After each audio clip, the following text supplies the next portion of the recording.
All my fellas, all my fellas, all my fellas, all my fellas. Hello and welcome to the latest episode of the Lakeside Viking News. It's Friday, April 26th. I'm Carlos. And I'm Julian, and here are your weekly announcements. The Viking mural honoring the class of 2024 in the Lakeside Cafeteria is complete. Please congratulate Jason Ruiz Guzman for the design and hard work in making sure this happened. The LHS Mini Cheerleading Camp will focus on teaching the fundamentals of cheerleading suitable for rising kindergarten through 6th graders. Campers will learn to dance, cheer, jumps, and a simplified stunt and will perform for their families on the last day. Go to this link to register for this awesome week-long summer camp from July 15th to 19th, 8:30 to 1 o'clock. The cost is $190, but it's only $175 if you pay before May 6th, so register now. Cross-country parent and student interest meeting will be held on Monday, April 29th at 6 p.m. in the Lakeside Cafeteria. Summer practice and the fall season will be discussed. Please share with rising 8th and 9th graders who are interested in cross-country. For further information, please check here. Tickets are on sale here for tonight and tomorrow night's show of SpongeBob the Musical. The students of the Lakeside Theater Company are so excited to share this last show of their season with you. SpongeBob is super family friendly and fun for young ones. If you know anyone 5 years old and under, bring them tonight and tomorrow night to experience incredible live theater. Next Gen High School Internship Program in the Department of Human Genetics at Emory University. The program dates are from June 3rd to July 10th, 2024, Monday through Friday, 9 a.m. through 5 p.m. daily. Students will be paid $2,500 for completing the program. Information and application here. Please send us your announcements. You can send them to this email here. And while Colin's still trying to get his movie review job back from William, I'm trying to get my current events job back from Colin. But for now, on to current events with Colin. Hi, my name is Colin, and welcome to your current events.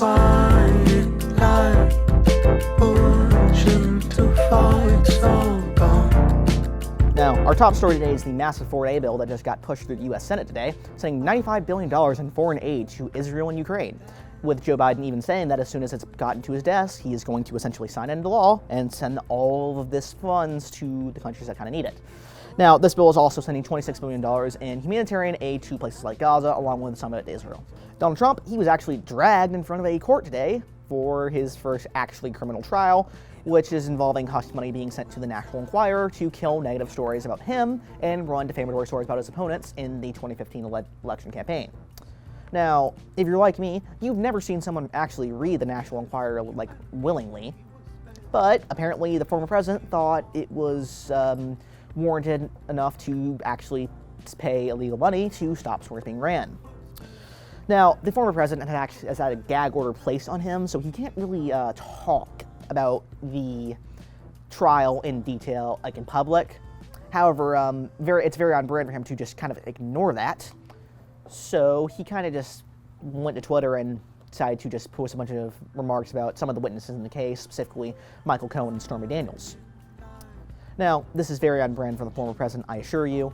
So, once we get an update on this story, and I guarantee you we will run this again.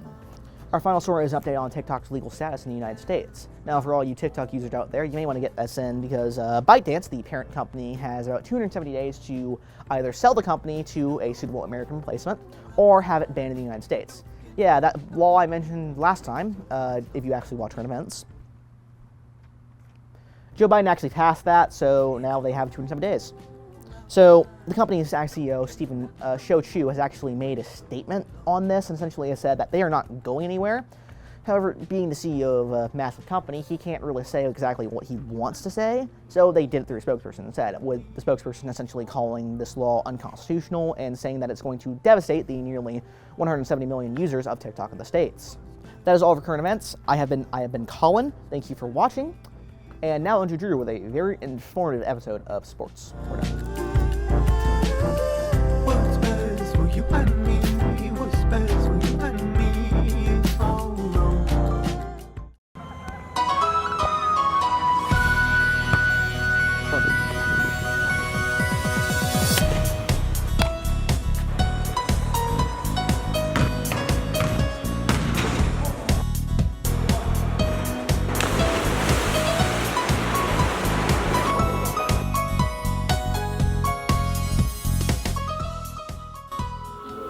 up, guys, and welcome back to what might just be my last sports episode. Sports are winding down for the rest of the semester, so let's go over some final records. The Lakeside Boys soccer team has 1 win, 12 losses, and 4 ties. They had a good win at the start, but it was all downhill from there. The Lakeside girls team has 6 wins, 10 losses, and 0 ties.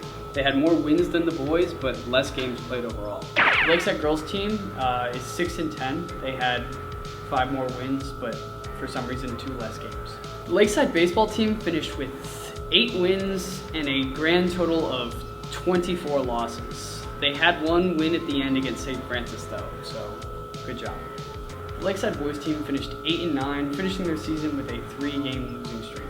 And the Lakeside girls lacrosse team also finished 8-9, but there's a tie thrown in. Congratulations to the tennis team for winning their last tournament, and shout out to the golf team for continuing their great season.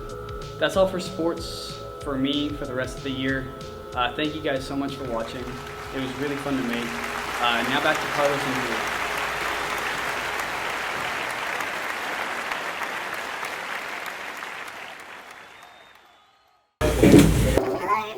I'm William Giles. And I'm Jonas Kennebrew. And we're here with the next episode of the Lakeside Movie Review. Today we're going to be reviewing the movie Playtime by Jacques Tati. Released in 1967 in France. One of the things I really like about this movie is that there's no main plot, but instead there are a bunch of subplots. So pretty much you as the viewer get to decide what kind of movie you want it to be, because depending on where your attention goes, it's a different movie. Yeah, I really enjoyed that part of it too. I mean, at points of the movie I felt I was getting a little bit lost, but at any point you can really just tune into any of the other subplots and really dive deep into that. So, and even if you don't get any of the subplots, the atmosphere of the film with the set design and everything is perfect. It's beautiful.